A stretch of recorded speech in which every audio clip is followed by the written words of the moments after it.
je crois que l'élément marquant, en fait, réside surtout dans le fait que la crise a mis en relief que les corporatismes ne régleraient rien. C'est-à-dire que, au regard de l'ampleur de l'épidémie, il n'y a pas une profession qui arriverait seule. Donc, je pense que l'élément marquant pour ce qui nous concerne, c'est ça, c'est que on doit tirer ensemble dans la même direction pour combattre en fait cette pandémie. Et dans cette guerre qu'on mène sur le terrain depuis maintenant un an, les corporatismes n'ont pas leur place. Est-ce que c'est pas un peu un vœu pieux de dire que les corporatismes n'ont pas leur place? Alors ça peut être un vœu pieux, effectivement. Maintenant, on se rend compte quand même qu'il y a au niveau des concertations pluriprofessionnelles qui sont beaucoup plus prégnantes qu'il y a un an. Et ça participe, de mon point de vue en tout cas, d'une remise en question de ces corporatismes et puis d'un décloisonnement interprofessionnel. D'accord. Jean-Paul Ortiz, quel est le point qu'il faut retenir de la crise et surtout qu'il faut pérenniser et en essayant d'être très concret?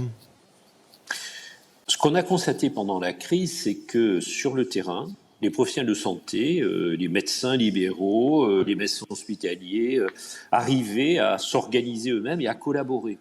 Ça en a surpris plus d'un. Pourquoi ? Parce qu'il fallait aller vite, il y a eu un côté d'urgence, et il fallait être efficace de suite au-delà des structures, des règlements, des autorisations, etc., etc. Et il faut bien reconnaître que souvent, l'administration décentralisée, les ARS, ont été un frein à ces collaborations sur le terrain.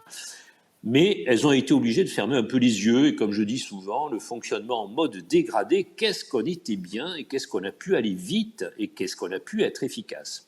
Quelques exemples. On a monté des centres Covid en ville, pour éviter que les patients suspects Covid viennent dans les cabinets médicaux et qu'ils soient rassemblés dans des unités où le diagnostic et la prise en charge étaient faits. Et à ce moment-là, on a travaillé ensemble avec les infirmières et les infirmiers libéraux, en relation avec les médecins hospitaliers, et ça a très bien fonctionné. Pour la vaccination, ces centres Covid ont souvent été réactivés sous forme de centres de vaccination en ville, libéraux, et là aussi, on a été très efficace. Donc je crois qu'aujourd'hui, on a constaté sur les territoires, avec l'accompagnement des collectivités locales, et j'y reviendrai, on a constaté qu'il y avait une souplesse d'organisation lorsqu'on lâchait la bride aux acteurs de terrain, lorsqu'on lâchait la bride aux professionnels de santé en collaboration avec les élus. Jean-Yves Blais, vous représentez ici le monde hospitalier et aussi les centres d'expertise dans une spécialité, la cancérologie, qui a souffert pendant la crise. Alors, qu'est-ce qu'il faut améliorer? Qu'est-ce qui a quand même marché? Ou justement, quel était l'écueil de cette crise? Qu'est-ce qu'il faut pérenniser? Très concrètement, comment faire en sorte, on arrive tout de suite au cœur du sujet, cette graduation des soins, comment faire en sorte que ça marche mieux? Alors, je pense que cette crise a été effectivement éminemment structurante et elle nous a obligés à nous recomposer très, très rapidement. Je rejoins ce qui vient d'être dit et je pense que les modifications de notre organisation devront venir du terrain et principalement du terrain si on veut s'adapter à des crises inédites telles que celles qu'on vient de voir. Moi, j'en retiendrai plusieurs éléments. Tout d'abord, la nécessité impérieuse d'adapter nos systèmes de communication.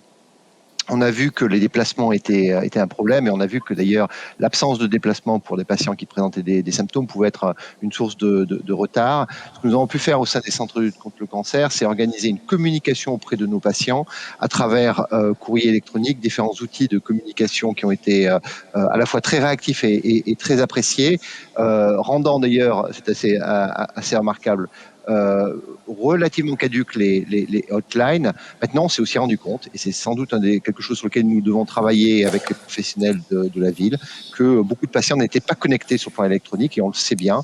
Et là-dessus, il y a une inéquité sur laquelle on doit travailler. On peut travailler que collectivement et en lien tous ensemble. Merci. Je voulais lui demander une précision, oui, Philippe. Vas-y. Caduc les hotlines, merci de traduire, Jean-Yves Blais. Caduc les hotlines. Alors, caduc les hotlines, c'est un raccourci qui mérite effectivement d'être un peu explicité. En fait, nous avons ouvert une hotline très vite, dès les tout premiers jours de la crise, pour tenter de répondre aux questions des patients qui demandaient dois-je venir, etc. et que faire devant cette situation. Et en fait, ce qui s'est passé, c'est que à travers des communications par les médias électroniques et par les courriers dont nous disposions pour l'ensemble de notre patientèle, il y avait cette hotline est assez vite devenue peu utilisée parce que les patients avaient reçu des informations. Ceci étant dit, je reviens sur mon deuxième point, les patients que nous ne connaissons pas et que les praticiens de ville, les praticiens de terrain au premier rang connaissent évidemment, sont ceux pour lesquels nous n'avons pas de contact et sur lesquels nous devons travailler. Alors François Pellen, vous êtes ophtalmologue ou ophtalmologiste, comme vous voulez, et vous avez écrit un livre qui va plus loin, et vous parlez d'un médecin entrepreneur. Vous dites que le médecin doit mieux s'organiser, plus déléguer des tâches, etc. Alors en quelques mots, les enseignements de la crise par rapport à cette vision assez novatrice de l'organisation du médecin et des professionnels de santé, bien évidemment, en général. Oui, alors les entrepreneurs, ce sont des gens agiles, qui réagissent extrêmement rapidement. Et le premier constat que je ferai de la crise, qui n'est malheureusement pas fini d'ailleurs, c'est la perte d'agilité dans notre pays. Et ce que on décrivait tout à l'heure sur les hôpitaux, on voit que ce qui est positif, c'est que cette agilité, elle peut revenir presque instantanément si on arrête de nous couler dans le béton avec des réglementations sans fin. Et je voudrais donner un exemple qui a quand même été marquant dans cette crise, c'est la téléconsultation. Alors que on se baladait à 70 000 consultations année ou un truc comme ça, tout d'un coup, c'est par millions que les téléconsultations se sont faites. Alors moi, ce que je souhaite, c'est que les ordonnances qui ont fait sauter les cadres, notamment dans la téléconsultation, eh bien, elles perdurent parce que on a vu que si on nous laissait faire, il y avait beaucoup d'agilité dans le monde médical.